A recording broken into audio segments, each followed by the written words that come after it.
रे मज विठोबाचे मुख लागलीसी भूक लागलीसी भूक डोळा माझा. प्रस्तुत अभंग संत श्री नामदेव महाराजांचा असून संत श्री नामदेव महाराज या अभंगाच्या माध्यमातून सांगतात की माझ्या विठ्ठलाचं रूप इतकं मनमोहक आहे, इतकं सुंदर आहे. जर कटी लावली, त्याला कस्तुरीचा टिळा लावला, जर त्याला जाई फुलांच्या माळा समर्पित जर का केल्या तर त्या माझ्या विठ्ठलाचं रूप अधिक सुंदर होईल. आणि जर त्या विठ्ठलाचं रूप, जर त्या माझ्या पांडुरंगाचं रूप जर त्यानंतर जर का पाहिलं तर आपल्या डोळ्याचे पारणे फिटल्याशिवाय राहणार नाही, असं श्री संत नामदेव महाराजांनी या प्रसिद्ध अभंगामधून सादर केलंय बघा.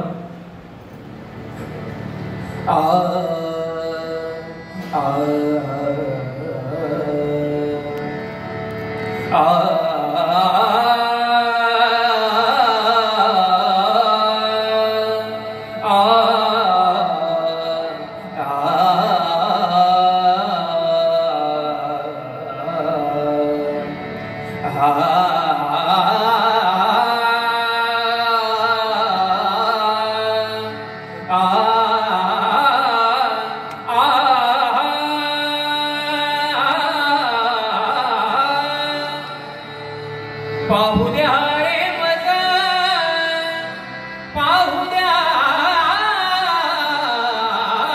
रे विठ्ठलाचे मुख, विठ्ठलाचे मुख, विठ्ठलाचे मुख, विठ्ठलाचे मुख. विठ्ठल विठ्ठल विठ्ठल विठ्ठल विठ्ठल विठ्ठल विठ्ठल विठ्ठल विठ्ठल विठ्ठल विठ्ठल विठ्ठल विठ्ठल विठ्ठल विठ्ठल विठोबा रखुमाई जय जय विठ्ठल रखुमाई, विठोबा रखुमाई जय जय विठ्ठल रखुमाई. पाहू द्या रे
मजा विठोबाचे मुख, पाहू द्या रे मजा विठोबाचे मुख.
तुकारा